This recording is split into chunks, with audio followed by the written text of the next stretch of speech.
उपस्थित महानुभावों, इंसान अपने जीवन में टेस्ट करता है। टेस्ट करता है, उसके बाद में रेस्ट करता है। रेस्ट कौन करता है? जो अपने जीवन में थक जाता है। विचार करते करते थक जाता है। पढ़ाई करते करते थक जाता है। तपस्या साधना करते करते थक जाता है।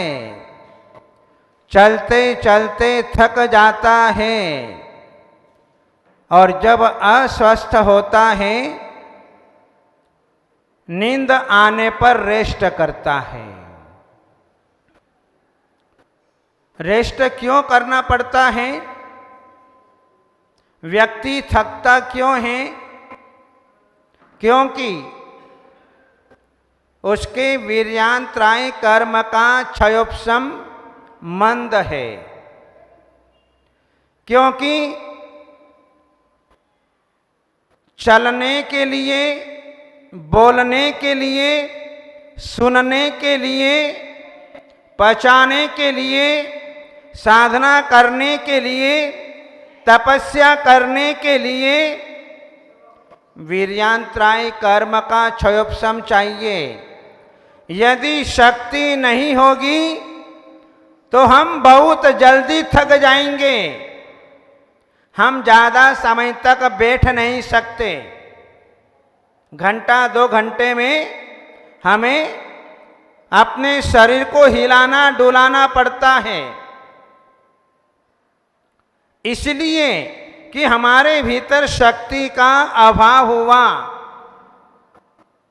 और शक्ति का जहाँ अभाव होता है, वहाँ पर हम कुछ भी काम नहीं कर सकते। यदि आज वीर्यांतराय कर्म का क्षयोपशम नहीं होता तो महोत्सव सागर जी महाराज और उदित सागर महाराज इतनी बड़ी तप की साधना अपने जीवन में नहीं कर सकते थे। कितनी बड़ी शक्ति उनके पास में है। अपन तो खाते खाते थक रहे हैं, दिन भर चरते रहते बकरी की तरह, तब भी हमारे शरीर में शक्ति नहीं आती। इसलिए हमें रेस्ट करना पड़ता है। वीर्यांतराय कर्म की शक्ति प्राप्त करने के लिए, क्षयोपशम प्राप्त करने के लिए इन जैसे तपस्वी साधु संतों की हम सेवा करेंगे तो एक दिन हमारे भीतर वो शक्ति आएगी, जिसके कारण हमें भी अपने जीवन में ऐसी तपस्या करने के भाव अपने भीतर जागृत हो जाएंगे। जहां रेस्ट करने से क्या होता है? व्यक्ति की थकान दूर हो जाती होती ना, दिमाग शांत हो जाता है, कार्य करने की क्षमता बढ़ जाती है, शरीर जो है वह सक्रिय हो जाया करता है। रेस्ट करने के इतने फायदे होते हैं, इसलिए हम रेस्ट करते हैं। जहां हम लोग संसार यात्रा से जन्म मरण करते रहने से अभी तक हमें थकान महसूस नहीं हुई। हुई किसी को हुई कि हम संसार से थक गए, जन्म मरण करते करते थक गए? किसको अनुभव में आया है? जिनको अनुभव आया वो अपने जीवन में दिगंबर मुनि बन गए, त्यागी व्रती बन गए, क्षुल्लक क्षुल्लिकाएं बन गए, आर्यिका माताएं बन गई। और जो थकान जिनको महसूस नहीं हुई वो नीचे धरती पे ऊपर जो है बैठे हुए दिखाई दे रहे हैं। हमारी यात्रा कितनी हो गई? कितने किलोमीटर की यात्रा हो गई? जब हम किसी तीर्थ क्षेत्र की वंदना करते हैं तो हमें पता है कि सम्य शिखर यहां से कितना दूर है, गोमटेश्वर भगवान बाहुबली कितने दूर हैं, गिरनार कितना दूर है, मांगी तुंगी कितना दूर है। हमें जो है कोई पूछे तो हम बता देते हैं कि इतनी दूरी पर ये क्षेत्र है, फलाना गांव, फलाना नगर, फलाना शहर, इतनी दूरी पर 200 किलोमीटर, 400 किलोमीटर, 500 किलोमीटर, 1000 किलोमीटर, हम सबकी दूरी बता सकते हैं क्योंकि हम रात दिन वहां पर जाया करते हैं। लेकिन संसार की यात्रा हमारी कितनी हो गई पता ही नहीं है। यदि कोई अपने से पूछे कि चारित्र चक्रवर्ती आचार्य शांति सागर जी महाराज ने कितने मील का पद विहार किया, आप बता सकते हैं? बता सकते? जिसको याद होगा वो तो बता देगा, और जिसने कभी अपने जीवन में शांति सागर महाराज का जीवन चरित्र पढ़ा ही नहीं वो नहीं बता सकता।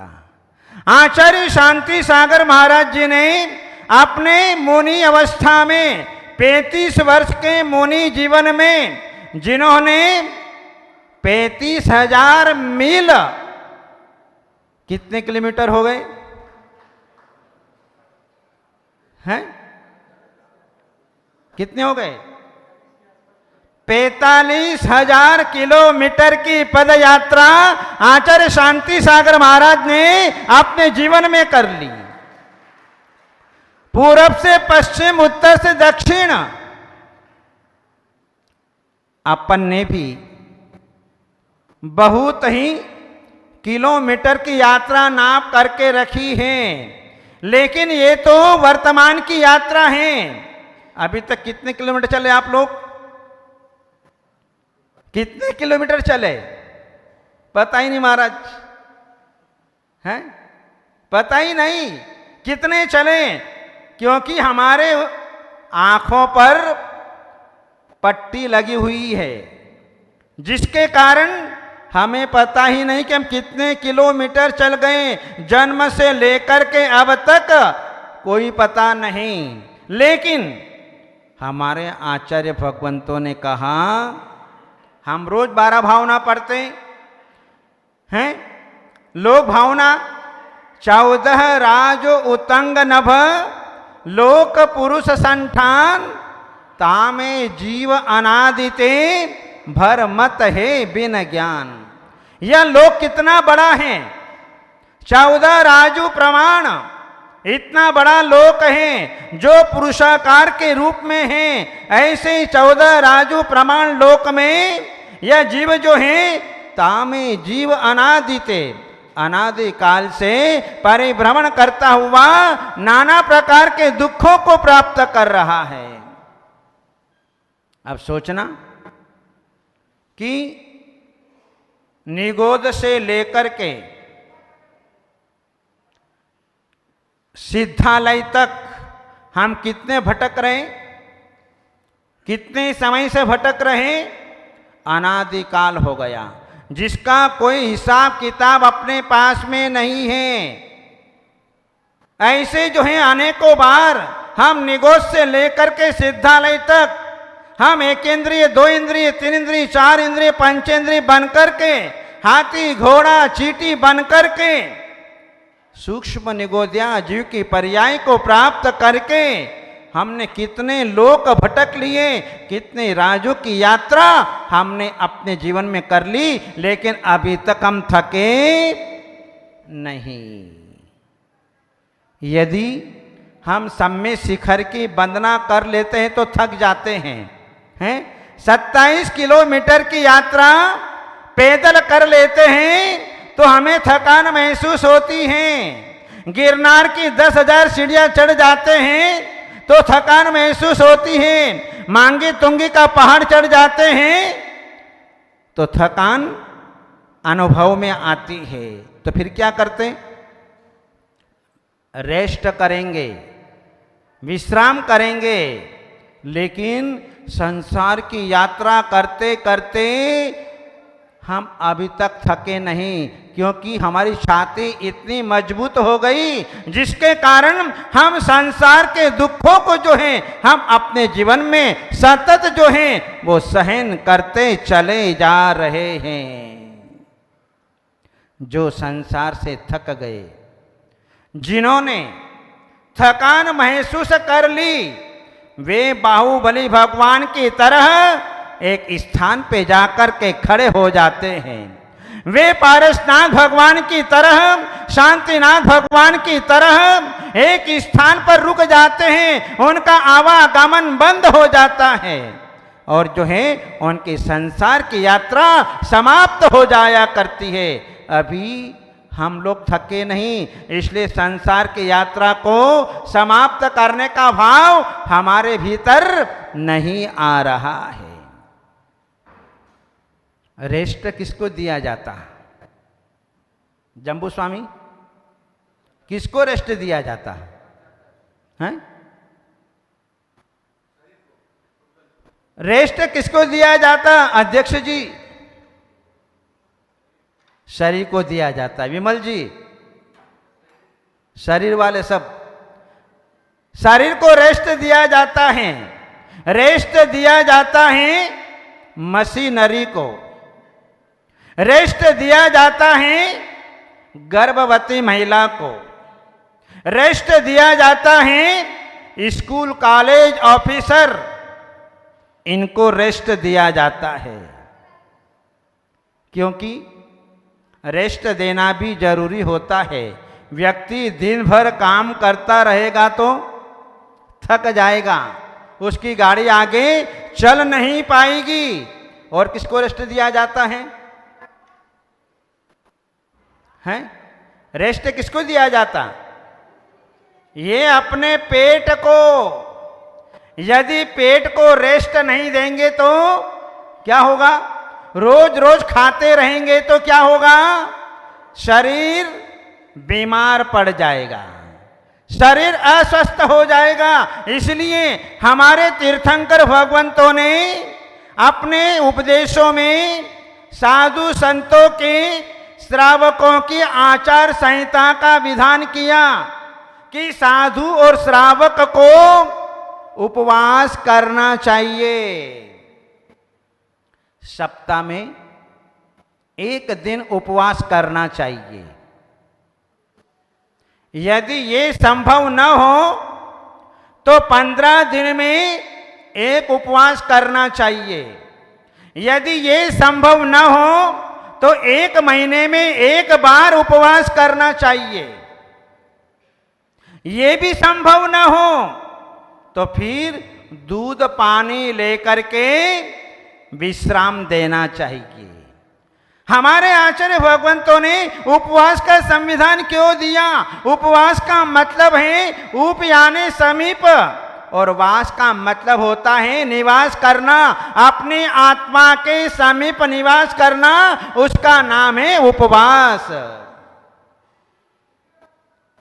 यदि हम अपने जीवन में यदि अपनी मशीनरी को आराम नहीं देंगे, रेस्ट नहीं देंगे, तो हमारी मशीन बिगड़ जाएगी। आचार्य शांति सागर महाराज से एक भक्त ने प्रश्न पूछा कि महाराज, आप इतनी कठोर तपश्चर्या क्यों करते हैं? इतने बड़े बड़े उपवास की साधना आप क्यों करते हैं? क्या आपको भूख नहीं लगती? आपको प्यास नहीं लगती?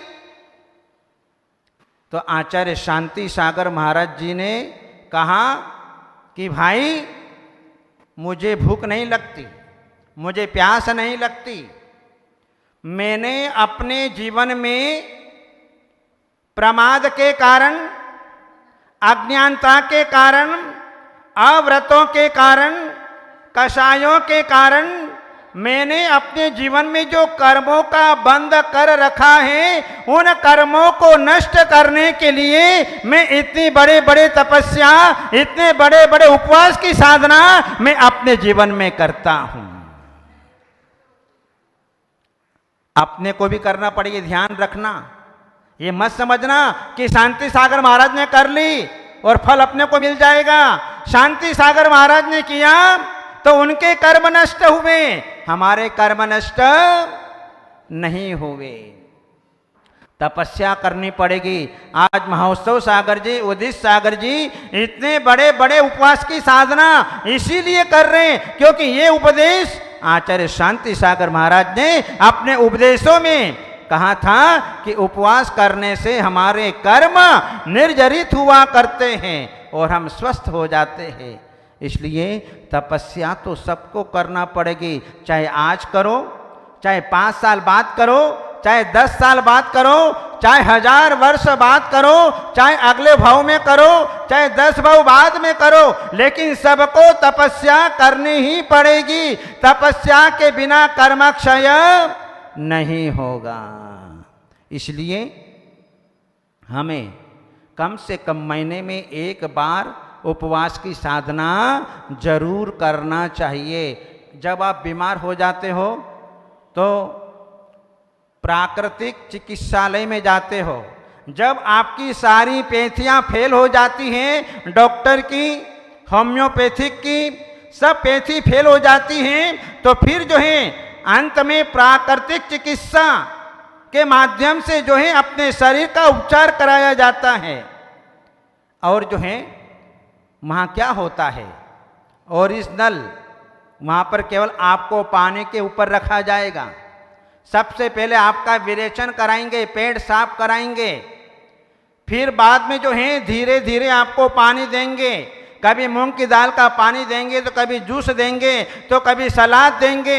ऐसे कर करके आपके शरीर को जो है स्वस्थ बनाया जाता है। इसलिए हमारे आचार्य भगवंतों ने पहले व्यवस्था दे दी कि आपको अपने महीने में एक बार दूध पानी, जूस पानी, छाछ पानी लेकर के अपने पेट को ठीक रखना चाहिए। क्योंकि पेट को ठीक नहीं रखेंगे तो पेट खराब हो जाएगा, तो सारा शरीर अस्वस्थ हो जाएगा।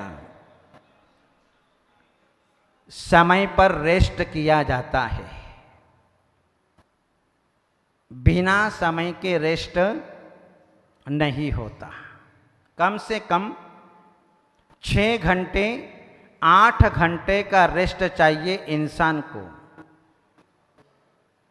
जहां